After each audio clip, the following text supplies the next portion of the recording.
बोला पाटील, हे काय नोटबुक घेतली 1 लाखाची आत्ता? हो पाटील, ते नोटबुक नाहीये, मॅकबुक आहे मॅकबुक. तेच पाटील, ऐकलं का? आपण साधा मॅकबुक नाही घेतला, आपण मॅकबुक एअर घेतलंय. एअर, कारण एअर म्हणजे हवा, आणि शेट लोकांना फक्त हवा करायची असते की नाही. नुसती हवा मॅकबुक. ए चंद्या, गेम लो गेम. अहो असा गेम नाही खेळताय, त्यासाठी माऊस लागतो. अरे मग सांगायचं ना आपल्याला आधी. आता सकाळी शेतावर 3 उंदरं पकडली. अहो तो उंदीर वेगळा, हा माऊस वेगळा. ए अक्कल नको शिकू आपल्याला. कुठे रे माऊस?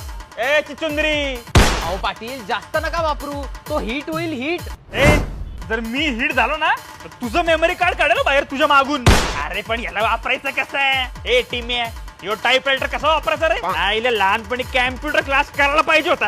ए चंद्या, एक काम कर, आपला व्हिडिओ काढ आणि खाली कॅप्शन टाक, भाईने मॅकबुक जमीन बेच के नाही, दूध बेच के खरीद आहे. कळलं का? लगेच काढ. ए चंद्या, जाऊ का? पाटील आता कुठं? चाललंय चौकात पोरांना आपला न्यू मेंबर दाखवायला. कळलं का? चले जाऊ का? पाटलांचा मॅकबुक, पाटलांचा मॅकबुक. आला आला आला आला मॅकबुक आला.